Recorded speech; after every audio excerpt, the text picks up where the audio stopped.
things, case studies and then scams are there. I don't know whether any amount of legislations, any amount of regulations, and then any amount of vigilance can bring these things to a complete halt.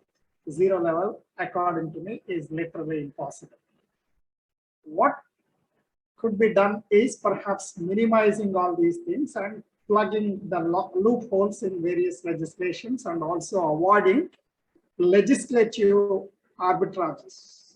That is, if there are contradictory clauses in different legislations, the laws governing any of the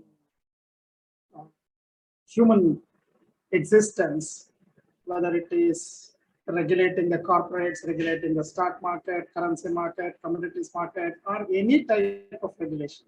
If there are conflicts in legislations, I'm sure all these things will result in regulatory arbitrages. So some of the cases that we are going to see may involve regulatory arbitrages because one law permits one thing and then another law permits something else, and people are likely to take advantage of these. That is, misuse these types of regulatory arbitrages. Then there is also another issue, why these types of scams and then the case studies relating to the accounting scandals happen. When we look into the regulations, these regulations differ across the geographies, that is, across the countries. Accounting profession has been making earnest effort for a long period of time, starting from 1973, when IASC, International Accounting Standards Committee, was established, which was rechristened as IASB. Subsequently, they have been trying to bring about the uniformity in accounting standards, and the current effort is in terms of pronouncing the International Financial Reporting Standards, IFRS, and its predecessor, accounting standards for IAS, International Accounting Standards. Now we have International Financial Reporting Standards rather than accounting standards, and the Indian equivalent of that, because India has not adopted, but then India has made small variations, and therefore we have IND-AS as opposed to AS. Earlier version of this was AS, accounting standards, but the Indian equivalent of IFRS now is IND-AS. So accounting profession has been making this effort to bring about the uniformity so that these types of, classes where one country allows one and then another country does not allow, and because there are variations in the regulations, variations in the accounting standards, reporting standards across different jurisdictions, geographies, countries, some of these problems arise. I just quote one example.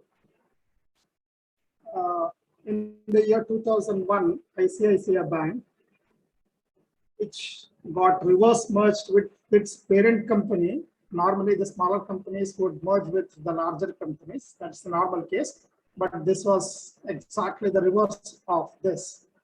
Its outfit got merged with its parent's company.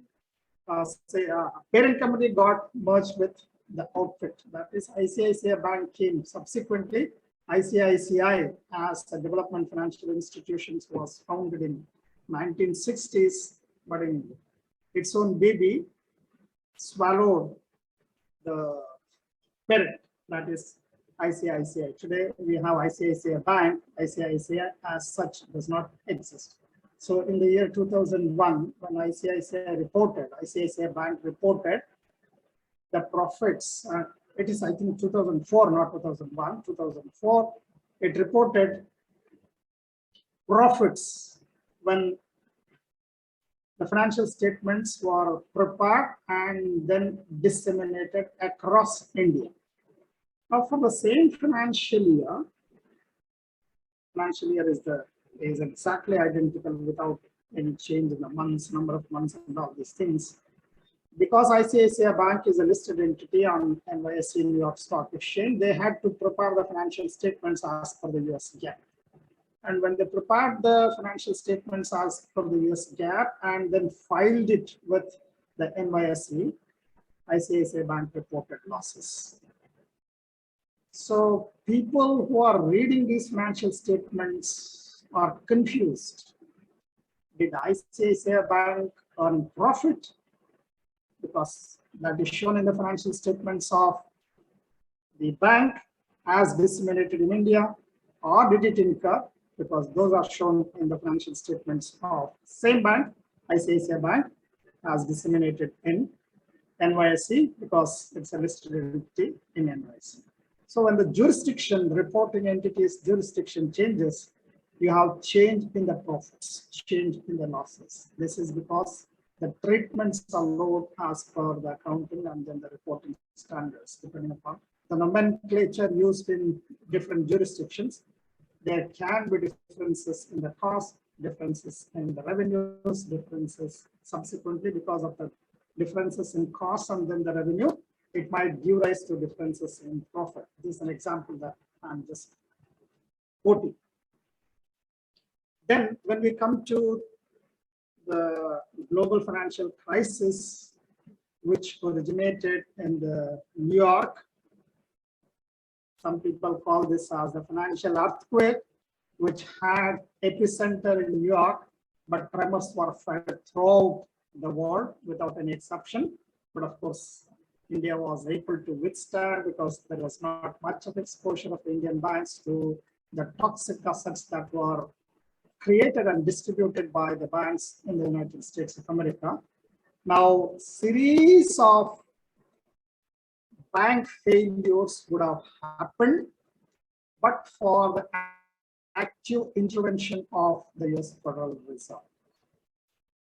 The US Federal Reserve intervened in 2000, starting from 2007, and this is an unprecedented intervention in the year 2008 and 2009, because the SEC, US Federal Reserve, and then the US Senate felt that if such an intervention is not made, what is supposed to be the problem in financial sector will spill over to the real economy. And if it spills over to the real economy, the first geography to be hit in the US would be the Detroit, which is the center for the world-class manufacturing companies. And therefore, they did not want the financial contagion to spread to the real economy of the world, first to the US and also to the world. And therefore, they started taking unprecedented measures. But even then, we have seen the failures of certain monolithic organizations, which were termed earlier to the failures of these organizations as too big to fail. An institution which is too big and offers literally all services. We call it as pin to airplane. So all sorts of financial services. These are too big to fail. Why? Because if one vertical fails, there are other verticals which can make good the losses from the vertical which has failed, and therefore there was a dictum at that time that if an institution is an umbrella type of institution which encompasses all services, then the failure is very unlikely because it's diversified services, and therefore this argument was there. It should be a diversified entity. But then the global financial crisis disproved this, and we saw a monolithic organization like the Lehman Brothers collapsing under its own weight. We have seen these things. Now, does it have anything to do with the accounting, anything to do with the finance? Answer is yes. These have their ramifications and then origin from the accounting. Sometimes we term them as accounting scandals. You can very easily relate all these case studies and then the scams to what I discussed yesterday, that is forensic accounting. Forensic accounting, when you take the scope of forensic accounting, I was quoting the various legislations, various agencies. You have the Central Bureau of Investigation, you have ED, Enforcement Directorate, and then Serious Frauds Investigation Committee. You have most of those things. IBC also I was quoting. So if you take all these things and then try to relate these case studies and then this comes to the forensic accounting that we have discussed yesterday. If there is a very efficient forensic accountant, he would be able to unearth these gaps. So I will take up some of these case studies of Indian origin first, and then maybe also take up some of these global case studies. I have prepared the slides. I will show you the slides. Before I show the slides, I will have some case studies which are of Indian type, some case studies which originated in the US. Now there are case studies, a number of case studies in the Europe and also across the globe. I may not be able to get into the details of all those things. If somebody has the knowledge of any other, you will have, I'm not saying any other because there will be a lot of these things. If you want to add, you are most welcome to do that. I will first start with one of the biggest failures and the most unfortunate failures, I would say, in the Indian infrastructure market. Now, some of you may have invested in this company, and if you are asked your investment back, company will have said, right now we do not have the cash, please wait for some time. The institution that I am talking is IL&FS, Infrastructure Leasing and Financial Services. Not long ago, this company was rated as A+ by all the rating agencies, so much so that the securities issued by this organization, IL&FS, qualified for extra deduction under the Income Tax Act because you have made investment in infrastructure bonds.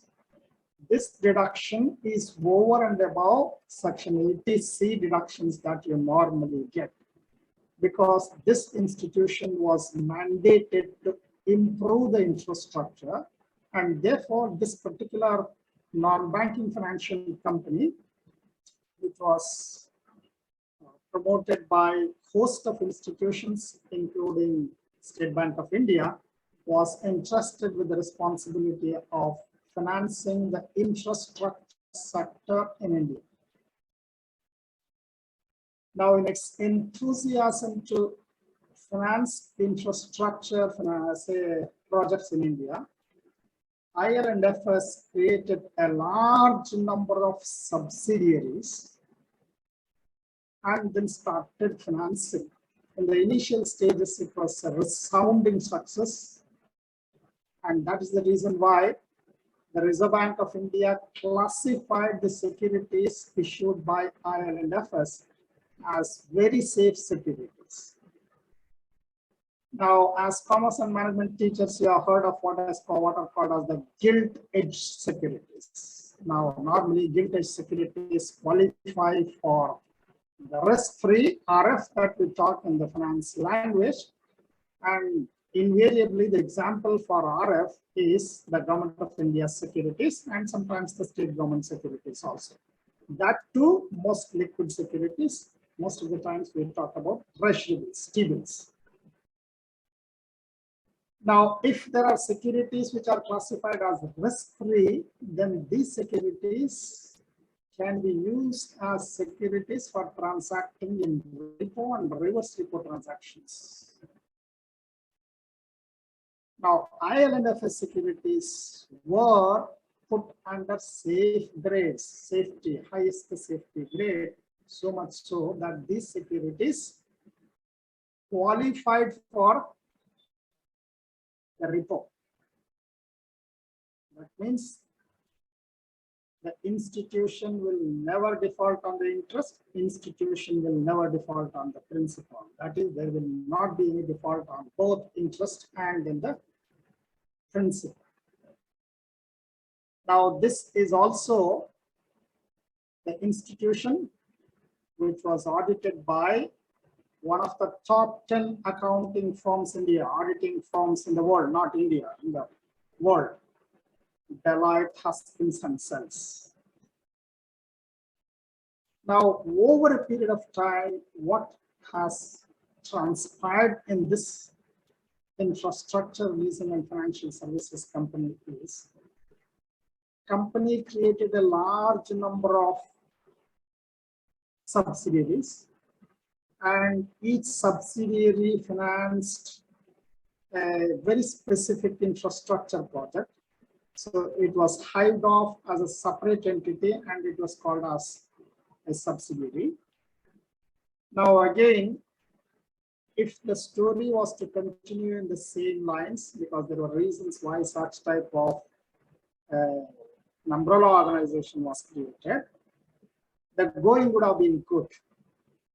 But the management got into various other spheres of activities, consulting and then lending activities. Now, the various agencies which investigated into this IL&FS fiasco have found that the directors, the management, top management of the companies have lent loans to the directors, to the political outputs of companies floated by the political outfits of different parties, political parties, and this has been done without adequate security. Now, when IL&FS had to pay the interest on the accumulated loans, at one fine day, it found that it is not having the adequate resource to pay the interest. Then when they start digging into what has happened, they found that they don't have adequate security for recovering these loans because they were given as intercorporate loans. And then they found that the companies to which this infrastructure leasing and financial services company has lent, they themselves are not in healthy financial conditions. So they defaulted first, they could not pay to IL&FS. And in turn, IL&FS, which had raised huge amount of loan by way of issuing bonds to the general public like you and me, in our enthusiasm to save the additional tax, because this qualified for an additional deduction under the Income Tax Act. We all subscribed to these bonds by paying 20,000 rupees extra, because 20,000 rupees extra was allowed in the Income Tax Act. Now, when the loan recovery by IL&FS started slowing down, interest was not recoverable because there were defaults on the doubtful debts which they had lent. Then they found that there were cobweb of activities which had ultimately resulted in the excess loans that were given to various types of entities without much of collaterals. They started defaulting. Now, once there is a sign of default, then you have your father-in-law stepping in and then saying that this company, the father-in-law that I am talking is the rating agencies. The rating agencies will step in and then they will say that this company is likely to default. They will downgrade the company. So the same agencies like the CARE, ICRA, and then CRISIL, which had given very high rating for the securities issued by IL&FS, have now started downgrading. Now, the downgrading has implication in two angles. One is, if you want to go for further loans, those further loans will be available to you at a higher cost. The next one, people who want to lend loan to you may not even come forward to lend loan because you are likely to default. Exactly the same thing happened with IL&FS. Now, we are seeing ILNFS defaulting, and a dream agency which was created to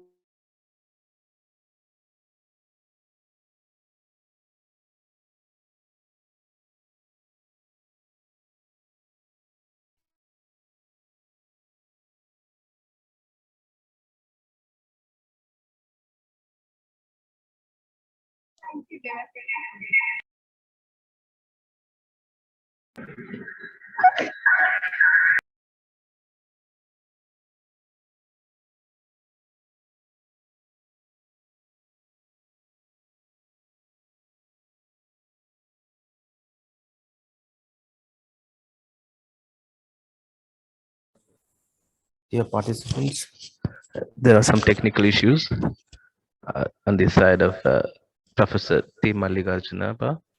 We would wait for the problem to be adjusted.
Hello, sir.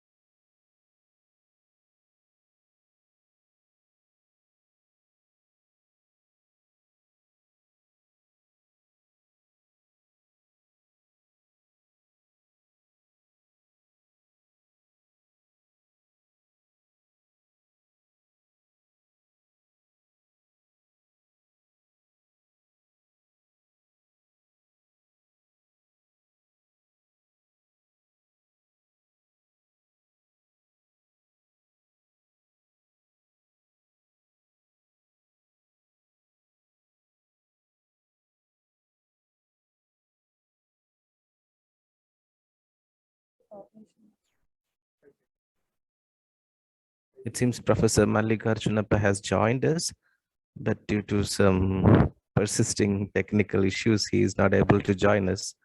We will wait for a few seconds.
Did you are you able to hear me? Yes, sir. Yes, yes. Yeah, there was a problem because it asked for joining using browser. Then it asked for the name, then the passcode. After I entered the passcode because passcode I took it from the mobile. After I entered, it is not allowing me to unmute the video. And when I am speaking continuously, I think you are not able to hear. So you don't have permission. That is what it was showing. So I left. Sorry, sir. Sorry for the inconvenience, sir. Because it has any entrant. That is why these problems are there. Okay, fine. Yeah. I think I was talking about infrastructure leasing and financial services limited. Fine. Yes, sir. Now Yes. what I'll do is I'll start my slides. I'm talking about these case studies quickly. I may not be able to go through all these case studies in detail. I'll move through all those things, and as I did yesterday, last 10 minutes we will have for discussion. I hope it is agreeable. Okay, sir. Okay. So, Yeah. I will first open the slides.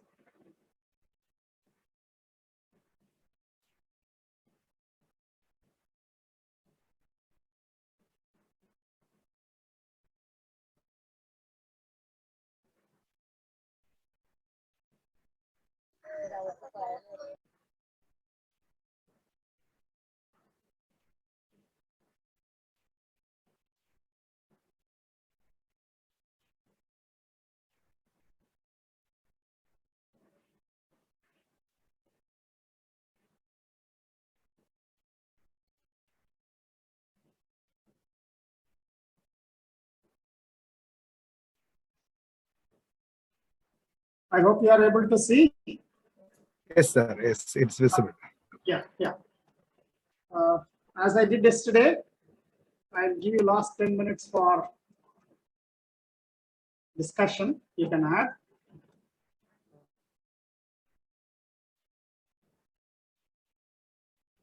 It's not moving.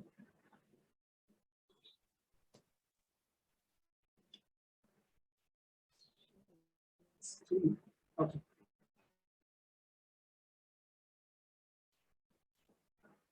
This God has given us enough to satisfy the hunger, but not the greed.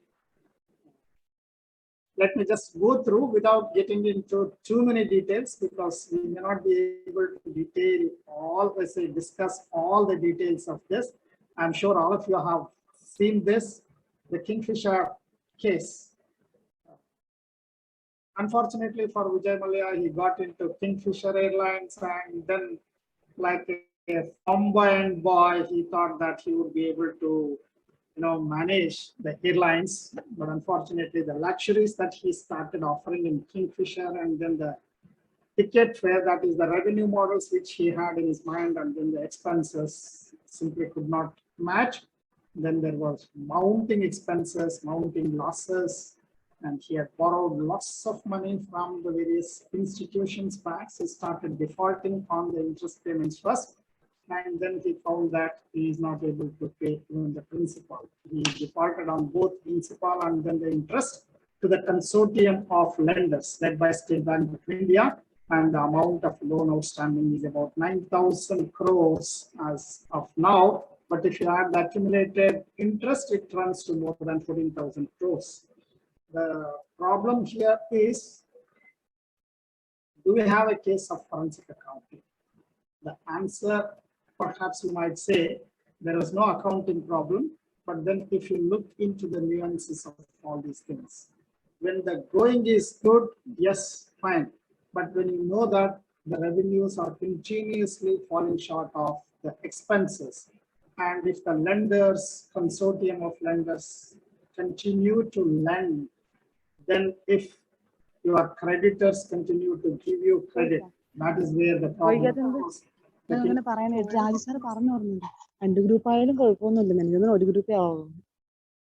Somebody is talking.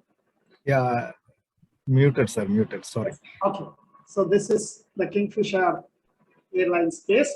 Then we have the Colgate, not Colgate, but the Colgate, the allocation of the coal mines to various agencies, and the amount involved is about 1.86 lakh crores. So this was summed up by the Controller and Auditor General of India. Then we have the Spectrum scam, which has amounted to about 1,76,000 crores. In fact, I have read this Spectrum scam in detail. If you look at the detailed report that was given and presented by the Controller of Auditor General of India to the Parliament of the country, you have certain doubts on the quantification of the amount of losses when the spectrum allocation took place, and then if you start quantifying the total amount of loss, what would be the revenue? What would have been the revenue that accrued to you, and what was the revenue that actually accrued? They have taken the difference between the revenue that should have accrued, revenue that actually accrued, and that difference they have called it as the total amount of loss. But there are questions here. The question is, how did you find out what should be the revenue? How much revenue should have accrued? The Controller and Auditor General of India has computed and quantified the amount of revenue that should have accrued based on the subsequent auction of the spectrum. Now, 2 years after this, 3 years after this, the pricing would have changed, and then the amount of revenues would have increased. But if you quantify at the time of auditing, this is going to be an issue, and we need to justify this. Then we have the Commonwealth Games scam, again involving about 70,000 crores. We have the Bofors case. I'm sure all of you are aware of the Modi case, which involves about 11,400 crores involved in the single bank, Punjab National Bank, and that too a single branch, single bank and single branch. I'm simply amazed, and then I cannot believe that a single branch can give this amount of loan, but nonetheless that has happened. Augusta Westland, again VVIP chopper case. Then we have the famous or infamous Satyam scam, which became again most infamous. You can call it as either as Satyam or maybe Asatyam, if you want to call it. It almost became an Enron of India, Satyam scam. Satyam, which was one of the 4th largest IT companies, IT exporting companies in this country, was doing extremely well till Ramalingam Raju one day wrote a mail to the board and also to the employees that I can no more sustain the type of accumulated losses, and this is what has happened. Now, if you look at the entire issues that are involved, there were fund diversions. In this case, fund diversions were never brought on the board. The board never discussed that there were fund diversions. If you are auditing and then preparing the financial statements as on 31st March, the funds are brought on the books and then your cash book shows that everything is fine. But after 31st March, your cash book, that is the amount of fund that you have in your bank, dwindles because the amounts are withdrawn and then they are diverted to their sister entities. Now, why did he divert this? Ramalingam Raju had an inside information. He had some knowledge that the metro is likely to come up in certain, areas of Hyderabad, and he started buying the land. So he also got into the infrastructure business and founded his own entity called as Mitas. Mitas, if you spell Satyam reverse way, you have Mitas. So he started diverting the funds from Satyam to the infrastructure company, two infrastructure companies that he himself founded, Mitas. Unfortunately for Ramalingam Raju, infrastructure sector in fact started looking down, and whatever profit which he thought he would be able to earn, and in the revenue model which he had projected for various purposes in the infrastructure companies failed, and he was not able to bring back the amount which was diverted. And one day he had to reveal this fact, and there was an inflated revenue, inflated expenses, inflated profits, and again, one of the top 10 auditing firms of the world, Price Waterhouse, was the auditing firm, and Price Waterhouse did not reveal these things in auditing. This did not come up all of a sudden in 2009, but this was going on. And the information which has been unearthed now says that Price Waterhouse had the knowledge of this, but Price Waterhouse did not disclose these things to the shareholders. Neither they included these things in their audit reports, nor did they disclose this. Then we have Harshad scam of 1992. In fact, Harshad Mehta scam can be discussed for the entire one full day, but I will cover more and more cases. Maybe some of you can pick up how this story started and then how the entire thing was unearthed. I just cut short the entire story by giving the glimpses of how Harshad Mehta was able to use the loopholes in the central bank of this country, that is the Reserve Bank of India, and then the loopholes in the banking system itself, whether it is cooperative banks, public sector banks, private sector banks, because all these institutions were involved in Harshad Mehta scam. As commerce and management teachers, we know about SLR and then CRR. Every bank is expected to keep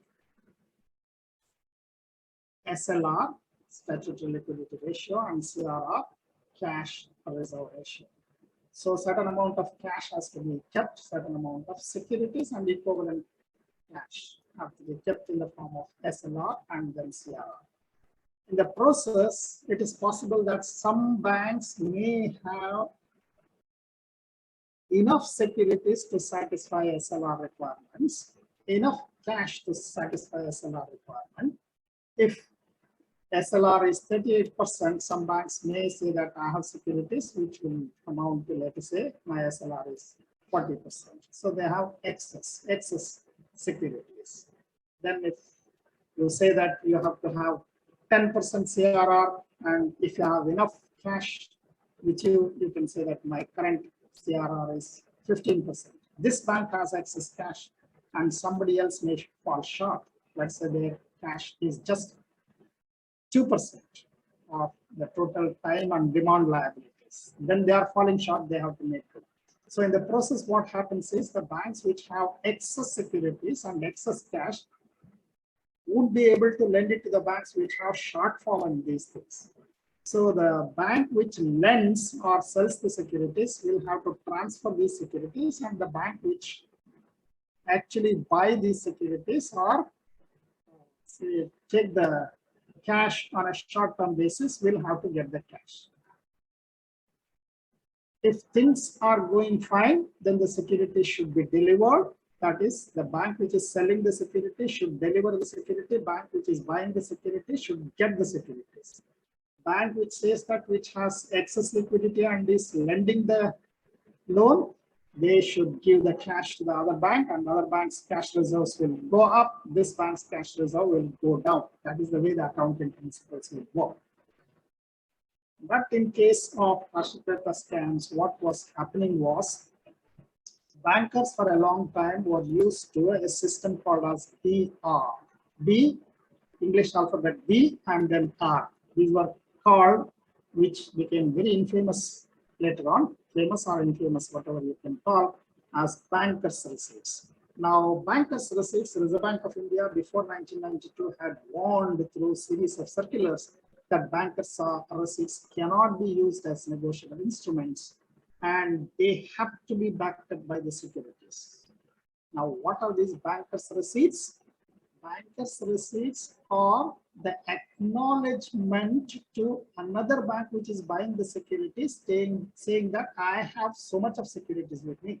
Let's say State Bank of India wants to sell securities worth 15,000 crores to ICICI Bank. Then ICICI State Bank of India will have to have the Government of India securities worth 15,000 crores, and ICICI Bank will get these securities. Now, in actual banking practice, what was happening was when State Bank of India sells the securities to ICICI Bank, the securities per se will not move from State Bank of India to ICICI Bank, but what moves is a banker's receipts, which is just a sheet of paper which acknowledges that I have 15,000 crores of securities, and ICICI Bank gets this banker's receipt. ICICI Bank trusts State Bank of India. I'm just giving an example that ICICI Bank trusts State Bank of India and accounts that it has so much of securities. In the entire process, what happened was other banks started getting into this entire business.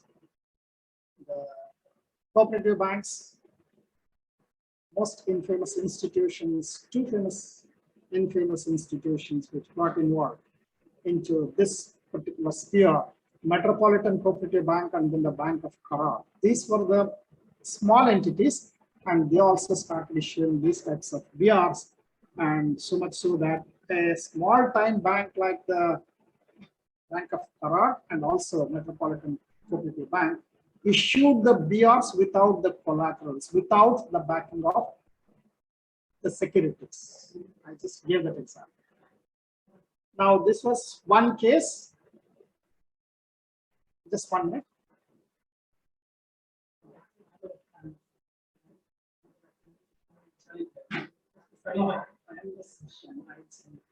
Because I have to know what I'm saying. I have to know what I'm saying. Where am I coming from? IT. Huh? IT. Just to do other things, I will say. What is it? What am I saying? You say this is installation. I'll do that.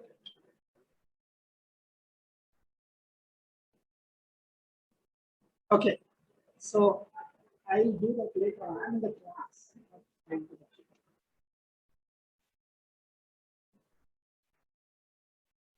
Just give me 1 minute. Huh?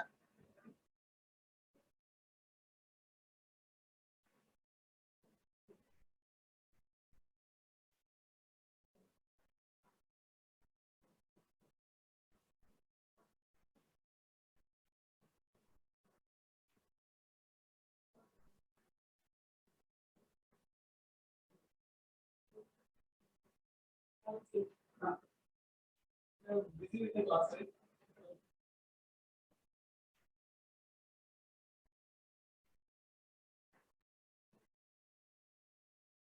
Okay, So in the process, Reserve Bank of India also got involved because all these securities have to be entered in what we call as Securities General Ledger, SGL ledger. Account the securities, the bank which sells the securities, their account would be debited, and banks which buy the securities, their account would be credited in the Securities General Ledger. What was happening was, it was taking almost 2 weeks for this debit and credit entry to happen. In the process, Harshad Mehta started using this 2 weeks gap, drawing the cash from these banks, and he started diverting this money to the securities market, that is the stock market. In 1992, Harshad Mehta started diverting this. It was happening, not just in 1992, it was happening much before also, but the scam was surfaced in the year 1992. And this particular thing, that is diverting the money to stock market and then repaying, all these things were happening. But unfortunately for Harshad Mehta, fortunately for the investigating agencies, what happened was, in 1992, April and May, SEBI started insisting that every broker who is registered on the platform of Bombay Stock Exchange will have to register with SEBI. But the brokers went on strike, protesting that we are not going to register with you, but we are already registered brokers of Bombay Stock Exchange. And this strike went on for more than a month. Therefore, the entire circulation stopped. So he was not able to repay. The default happened. And at the same time, when the default was happening, the banks had to close their accounts because that's the financially rendering. And the bank had to show that there was shortfall of the securities. So State Bank of India balance sheet did not tally. Asset side of the balance sheet fell short by about 562 crores. Now what happened? They did not have the backing of the securities. Just to cut the entire story short, it was diversion of funds from the banking sector to the stock market. Stock market went to the dizzy height, and Harshad Mehta, who was famously called as the big bull of the market at that time, started exploiting this, and entire accounting process was misused because there was a gap of about 2 weeks for debit and credit entries to happen. Okay, that's about this. This is the entire thing, the story I have just now told, how there are, of course, more and more. Then we have his own training, I would say. Ketan Parekh, who got trained in Harshad Mehta in the year 2001. He was involved in circular trading of some of the stocks, which were famously called at that time as K10 stock. K stands for the Ketan Parekh stocks. And he started using a very famous strategy. He thought that if I use this strategy on the platform of Bombay Stock Exchange, which is very well affiliated and very well known, I would be caught, and therefore he started his circular trading on Calcutta Stock Exchange and started jacking up the prices of various stocks. These are some of the stocks: Z, 24 Software, and then Amitabh Bachchan Corporation, which became defense subsequently. So these are some examples. HFCL, Himachal Futuristic Communications Limited, prices were jacked up. Here, I have taken it from the internet. This is 42 they have quoted, but I know just a few months before that, it was quoting at about 15 rupees. From 15 rupees, it went up to 2,500 rupees. You have other global teleservices, 85 rupees to 3,100 rupees. You have any number of examples to show all these things. But when people started making out something out of this, the prices started crashing of all these K10 stocks, and the circular trading had to come to a halt. And that's how Ketan Parekh's scam was unearthed. Even promoters of these companies were also involved in rigging the shares, and this almost coincided with the dot-com bubble of 2001. Dot-com bubble, which happened in US, got spilled over to the other parts of the country, including India.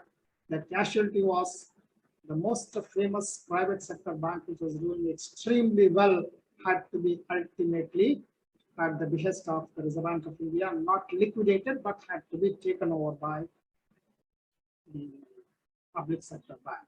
So that's the second scam I have already covered, and therefore I'm not getting into this. Then you have the Sahara India 2010 Sahara Group, which collected almost 20,000 crores from the general public like you and me, without the company being listed on the platform of an exchange. What was the misuse here? The Sahara Group thought that if I list myself on either BSE, NSE, or any of the regional exchanges, then I will be regulated by SEBI. Let me escape from the clutches of SEBI. They never registered, but they went on raising the money from general public like you and me. The amount involved is about 24,000 crores. So ultimately, Sahara Group defaulted, and when they defaulted, when the investigation started, they started saying that SEBI has no jurisdiction, but SEBI argued, and it got power to investigate these things. This is, then we have the GDR frauds, then Sarada's scam, which originated in West Bengal, involving large numbers, very small investors who are investing in the chit funds. We have this. Then we have National Spot Exchange payment default.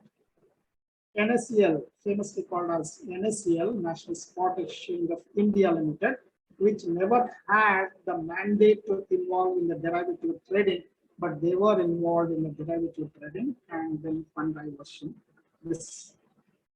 Then we have the IPO scams of 2013, 14. Maybe a few years from now, you will have IPO scam of 2021. It has not yet surfaced. I'm sure it will come after some years. Then we have, I think I will not get into all the details, synchronized and reversal trades in the F&O segment, which the SEBI has been investigating. This is happening continuously, but we have certain timeline, 2007, 2014, 15, involving certain entities.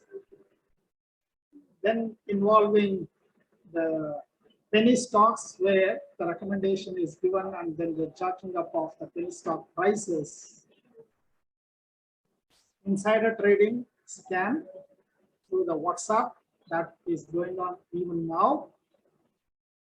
Now, co-location scam. It is co-location scam, which involved NSE. Very unfortunate, according to me, NSE, which was headed by the most intelligent and the most qualified people. I have had the occasion to interact with the people because I have attended some of the seminars, and in Mangalore we also hosted some of the seminars. NSE officials were invited and they spoke extremely well. The exchange, which is the most famous exchange not only in India but also in the entire world, and was expected to be a model. It is a model to be an exchange which is first of its kind, a demutualized exchange, professionally managed exchange. So you have the co-location scam, where some of the entities were given the privileged access to the entry for trading.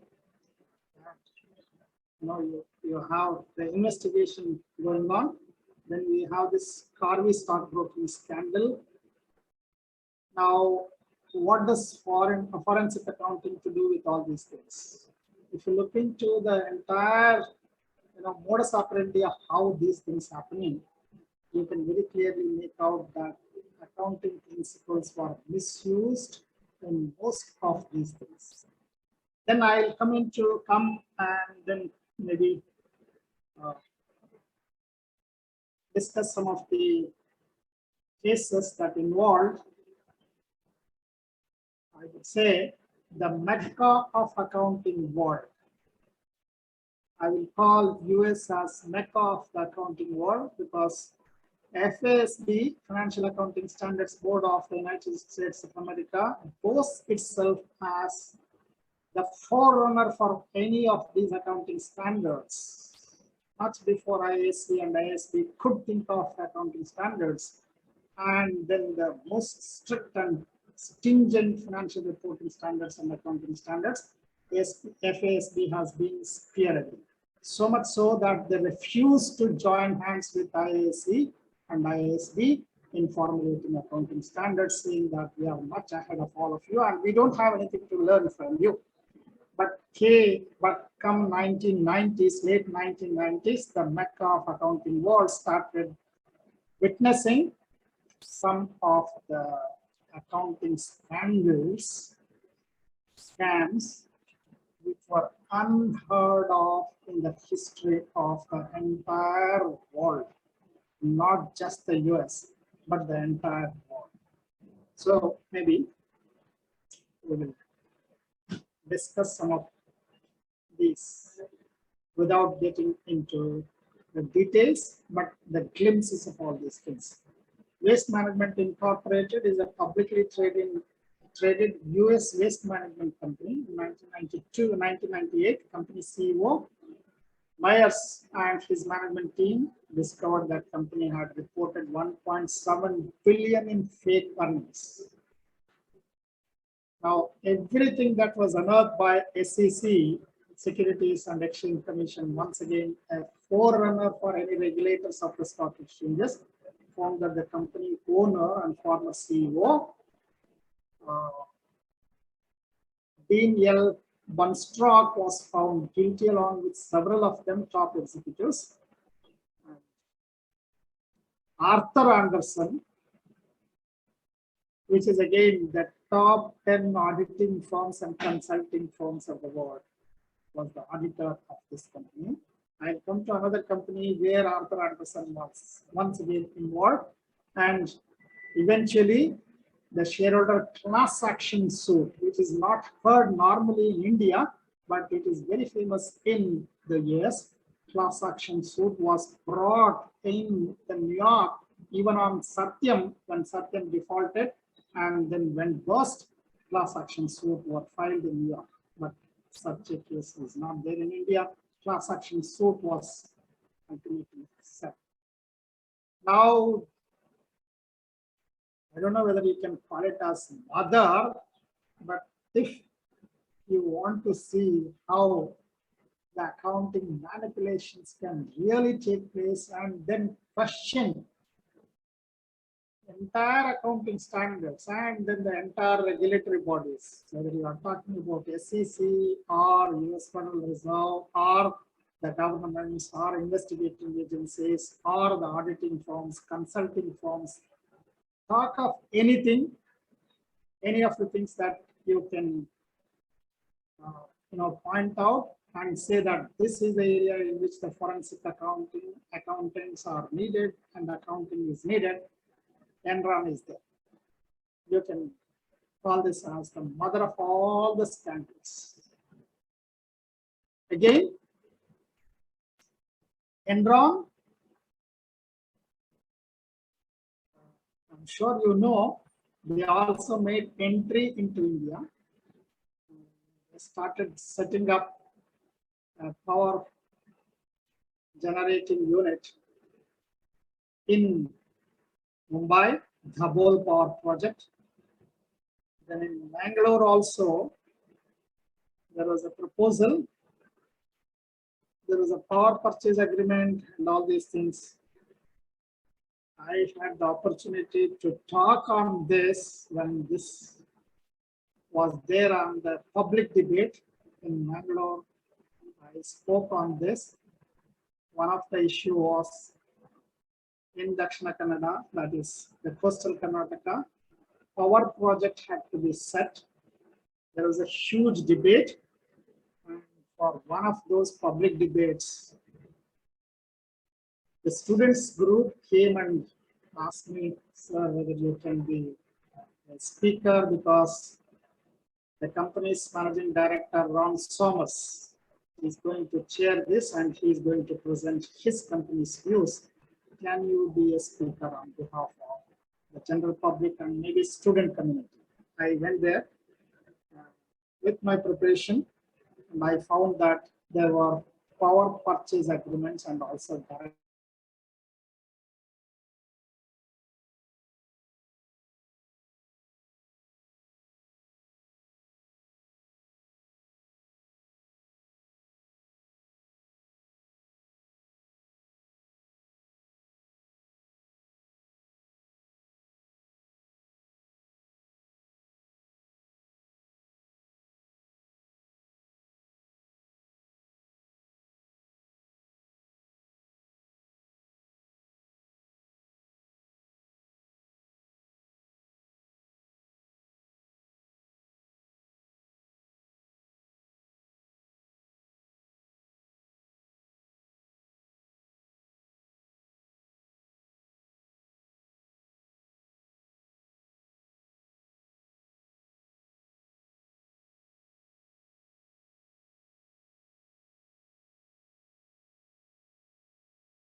Dear participants, there are frequent power failures on the side of Professor Mallikarjunappa. Kindly bear with us, and we value your patience.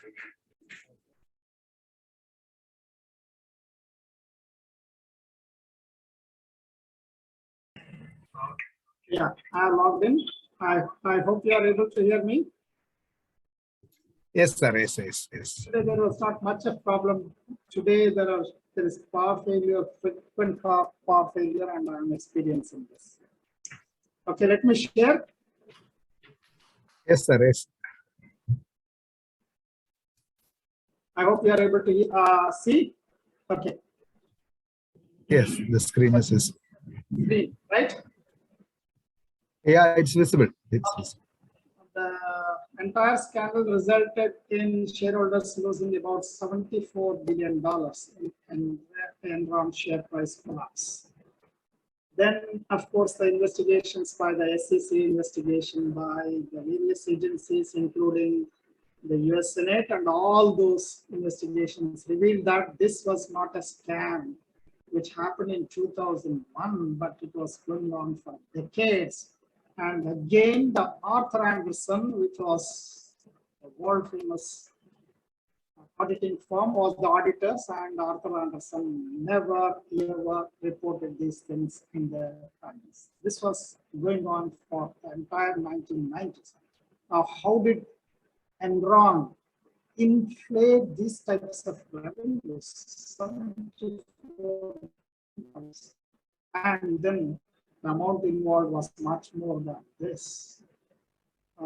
Then the number of employees, loss of jobs, and all these things.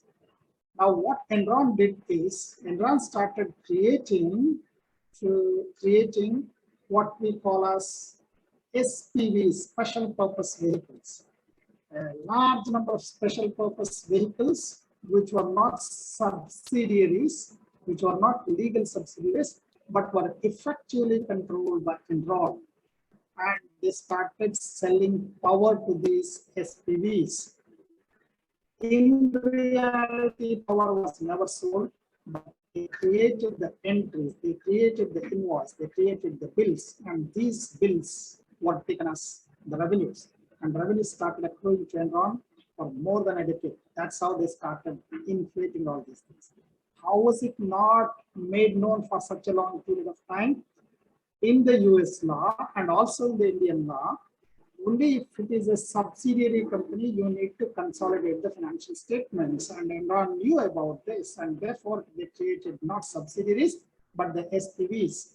And SPVs financial statements were never consolidated into the financial statements of Enron, and therefore general public were never able to make out that this specific thing was going on.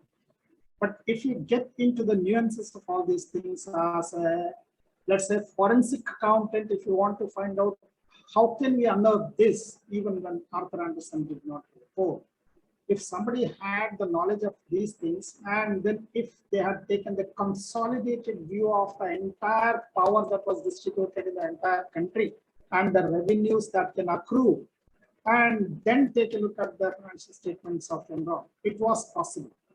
Because how can they distribute the power which was never produced and then brought to the country? If you find out the total amount of power that was produced in the country and the total amount of power that was distributed and sold by all the entities, power producing entities, you can very easily make out that such a power did not exist in the country. But that was never investigated. Enron was growing at double-digit growth rate, which was never known to any of the power manufacturing companies in the US. But this was hidden. And one of the reasons why this was hidden was Arthur Andersen, which was the auditor, external auditor of the company, was also an advisor and a consulting firm for Enron. And from then onwards, now the regulations are being brought. If you are an external auditor, you are not allowed to be a consulting firm, but the damage is done. That's about the Enron. It's a very interesting story. People who are interested in accounting and then the standards, how these standards were used, misused by various outfits of Enron, you can really read. It's a very, very interesting story. Then we have the WorldCom. Since I do not have much time and I would like to give some time for discussion, I will summarize. The case involving WorldCom was an otherwise expense which should have been charged to the income statement, because that is the word used in the US, and what we use is profit and loss account. And otherwise expense which should have been charged to the financial statements, which will result in the lower profit. WorldCom capitalized that and brought that on the asset side of the balance sheet like a deferred revenue advertisement expenditure. So capitalization of the expenses would result in understatement of the expenses, overstatement of the profits. This is what happened in the case of WorldCom.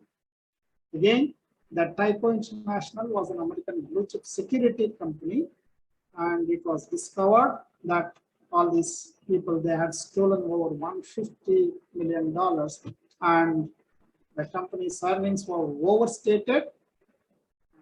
That there were imprisonments. Then Health South scandal. Again, it was discovered that the company inflated earnings by about $1.8 billion using various methods that the accountants had known. Then we have the famous dual institutions which were at the center of controversy, Fannie Mae and Freddie Mac in 2007. But in 2003, Freddie Mac, that is Federal Home Loan Corporation, also known as Freddie Mac, is a federally backed mortgage funding agency, financing agency, infrastructure financing agency. And the investigating agencies discovered that they had misstated over $5 billion in earnings. Then when it was unearthed, and people came to know that their revenues were inflated, revenues which were never there were inflated, expenses were understated. That was the Freddie Mac scandal. Then we have AIG. Again, this AIG, American International Group, is one of the largest insurance groups located in US, but largest insurance groups in the entire world.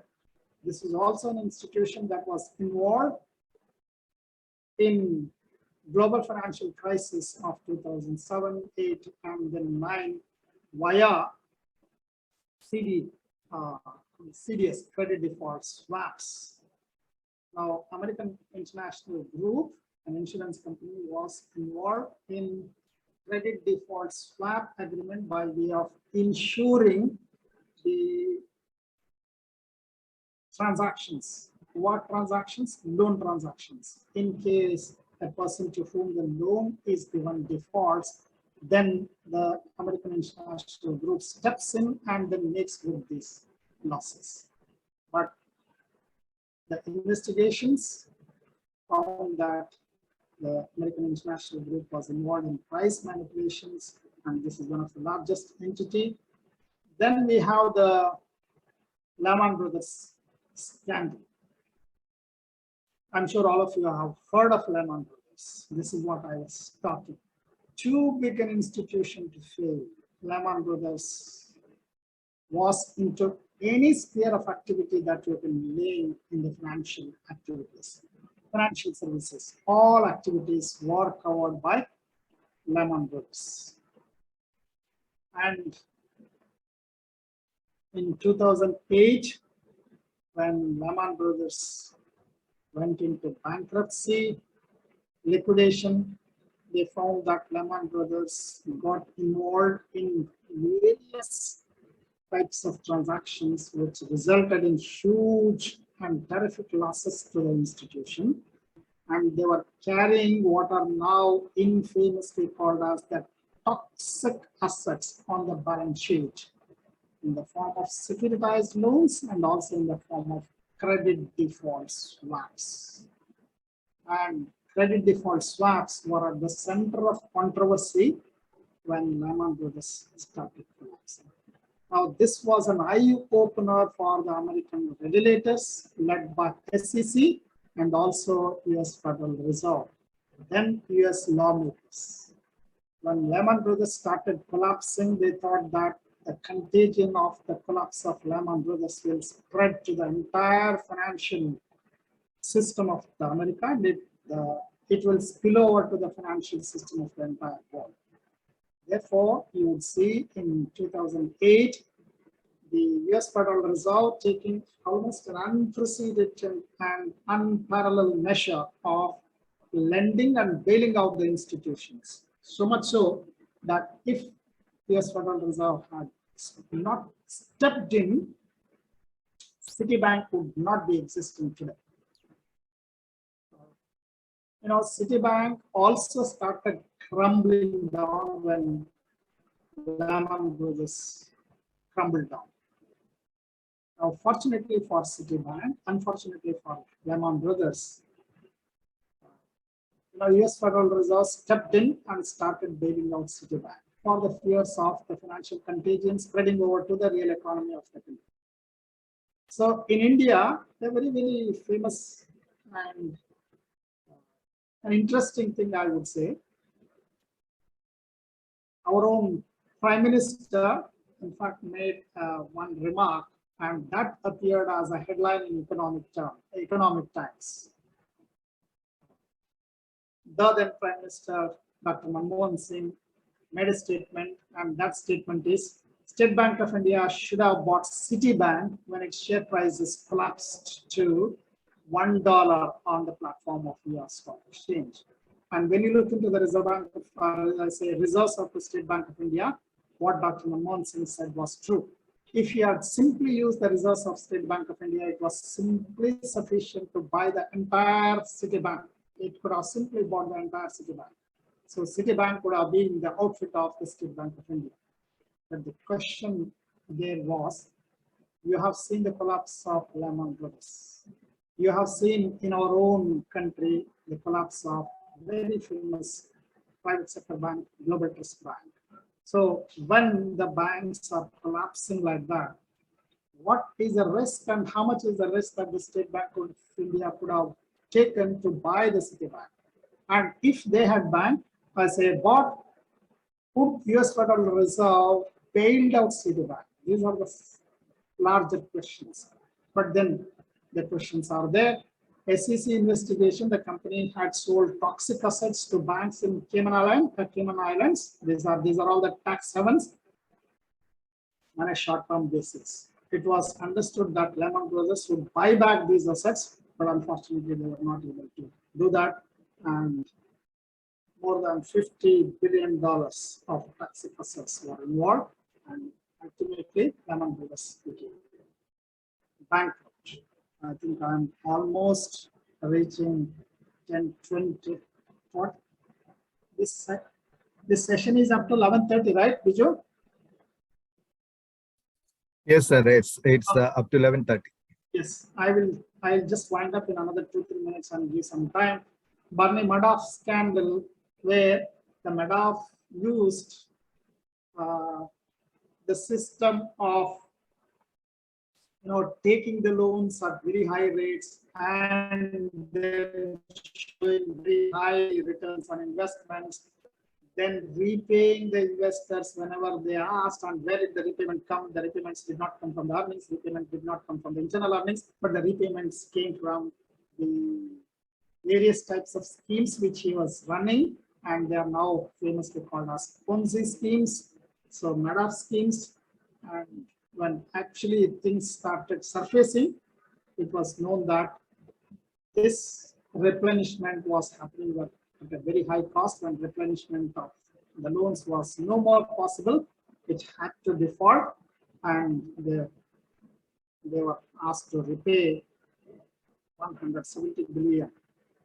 And Madoff himself received a prison sentence of 150 years. I don't think we have ever heard of this type of prison sentence, but this was a cumulative sentence. Barney Madoff himself became, in fact, the president of New York Stock Exchange. That was in 1990s. That's how he earned the entire, name. Then I think I have already covered this Satyam scandal. I will not get into this. Impact of all these scandals is the reforms on account of various frauds. Various legislations are being introduced. Some of these things I have taken from this particular slide. This is the source from which I have taken. Pawan Kumar.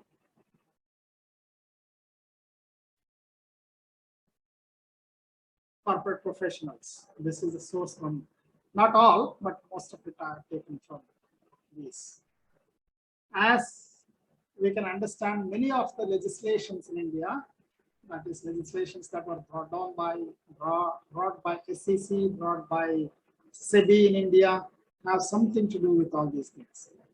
Maybe some of you have heard of the concept called as mark-to-market, MTM. This mark-to-market reform and the regulation itself was brought from the derivatives exchanges throughout the world, including India, after the collapse of Barron's Bank, a 27-year-old boy bringing down 300-year-old bank in less than 30 days, which collapsed under the weight of the transactions and then the positions that he had taken on Nikkei futures. And failing to account for all these things, then the Barron's Bank allowing a single individual to have access to both back office and also front office transactions. So what we have seen from all these episodes, scams and then the scandals case, irrespective of the amount of regulations, we do have the accountants, auditors, and the regulators, then the various organizations who can misuse these facilities. Without getting into the details of all these things I have just discussed, I would stop it here.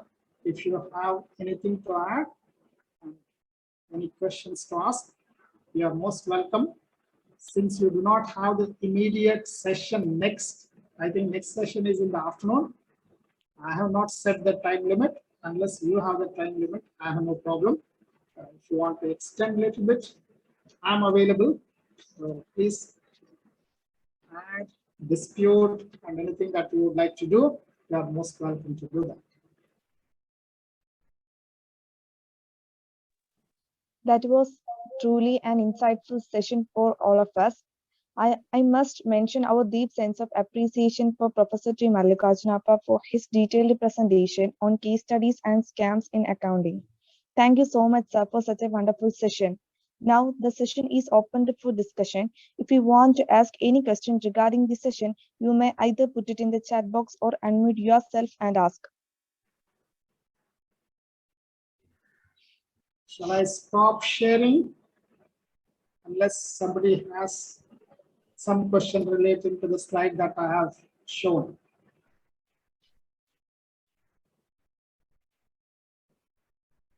I think I will stop sharing. If you have anything, I can come back to sharing again. Okay, sir.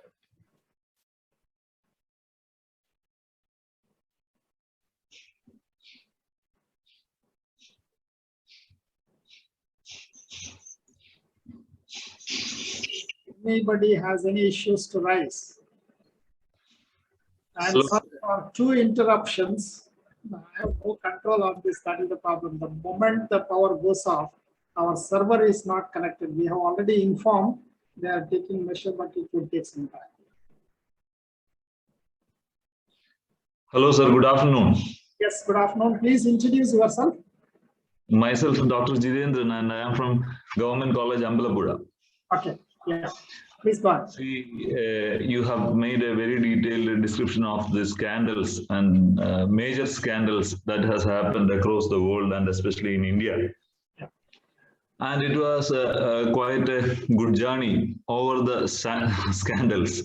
But I would like to mention that the jurisdiction capacity, the kind of redressal mechanisms that the Constitution or our judiciary has to address this kind of scandals and how it varies across the countries. In your opinion, I would like to draw your attention to an area where, in your opinion, is there any lapse in our judicial system to address this kind of scandals and to put them, in the right places where they really deserve? Yeah. This is a very big question. I'm sure you know that time taken by the judiciary in certain cases. Some years back, I was attending a conference and we had SEBI chairman chairing one of the sessions. Then subsequently, I was making a presentation. That particular session was chaired by the retired Chief Justice of Bombay High Court. Now, in his inaugural, he was making mention that there are cases, especially involving companies, which date back to pre-independence. And there are cases which are more than 100 years old and not yet resolved. But he was giving some examples and then he said, delay, what we call as justice delayed is justice denied. This is a big issue that, we have these types of discussion going on for quite a long period of time. But if you discuss the same thing with the people who are involved in the judiciary, let's say either the judges, if you have access, or the lawyers, they have their reasonings for all these things. One of the reasons is, if you look at the various courts, lower court to the topmost court of the country, we have a lot of vacant posts. The judges' posts are not filled, and then the various administrative posts, we still have the vacant posts. And judiciary is not some institution where they can hurry through certain things. Now, why am I telling this?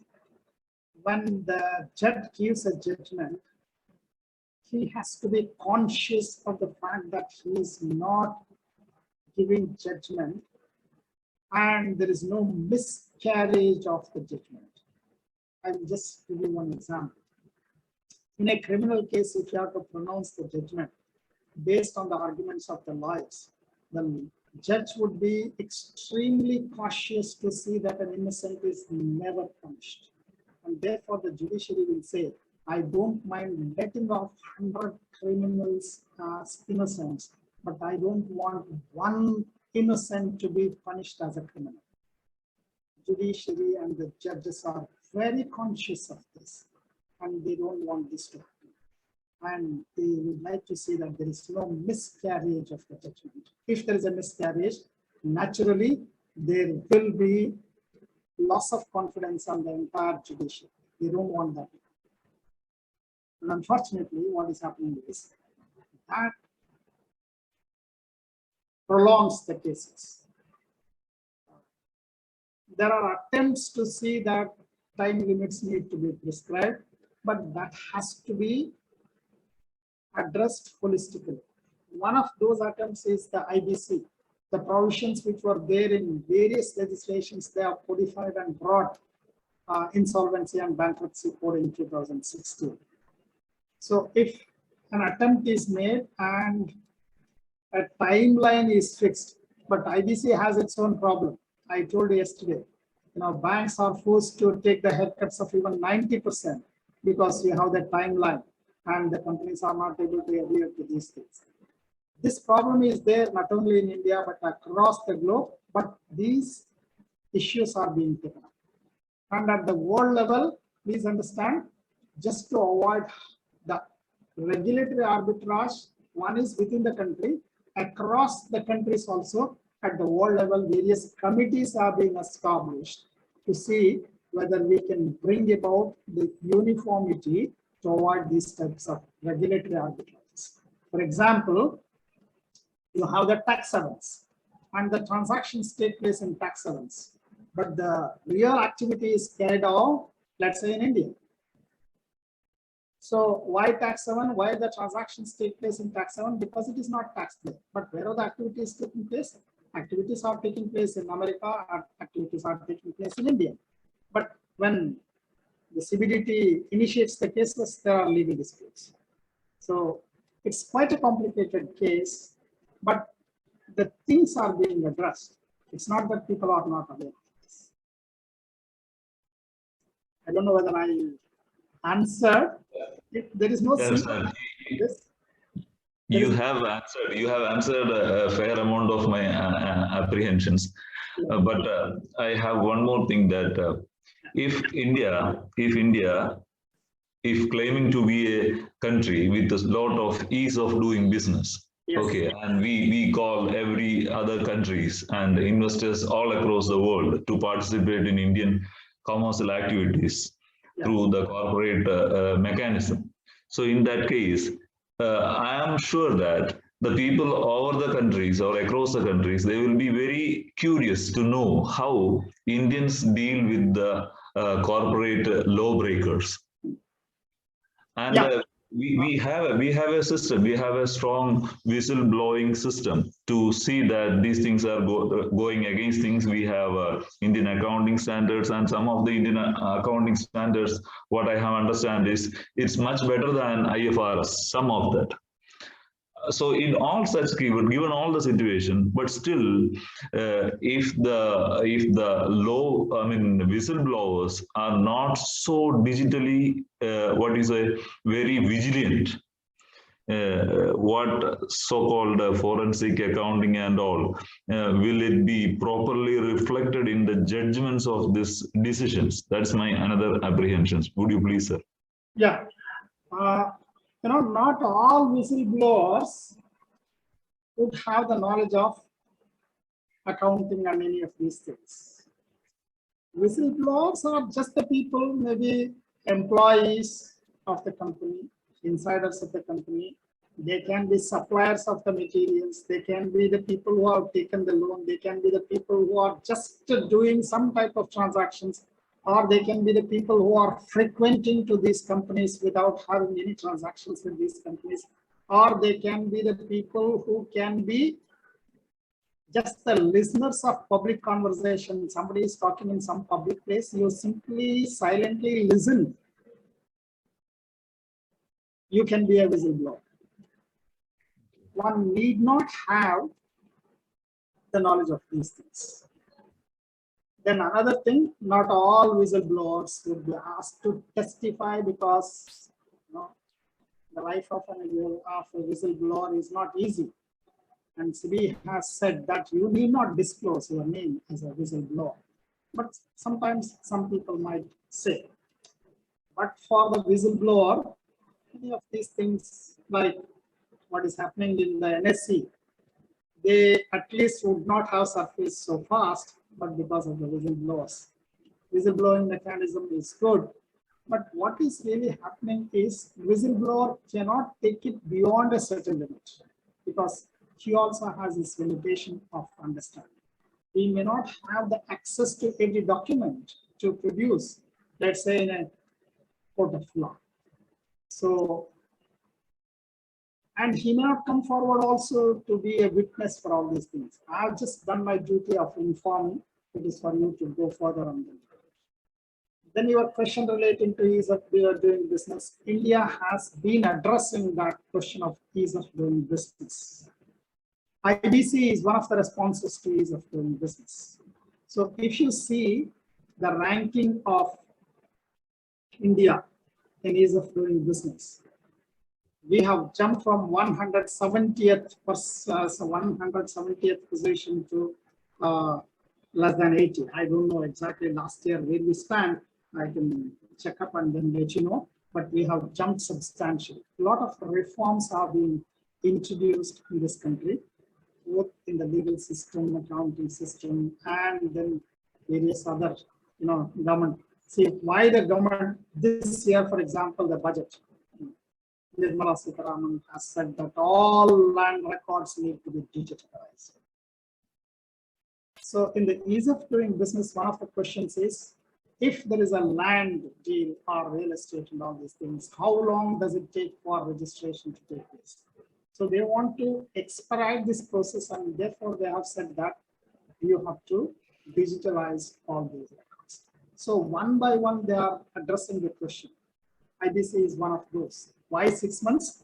Because if it is more than 180 days, then your score on ease of doing business will come down. That is the enthusiasm with which 180 days and 6 months have been prescribed. But it has its implications elsewhere. For example, SR Group, the first generation Ruyas, who founded, I would say, literally empires. First to start with SR Gujarat, which was rechristened as SR Steel subsequently, and then SR's Oil, then other organizations. Today, where are they? SR Steel had to be sold under same IBC code. SR Oil has also been sold.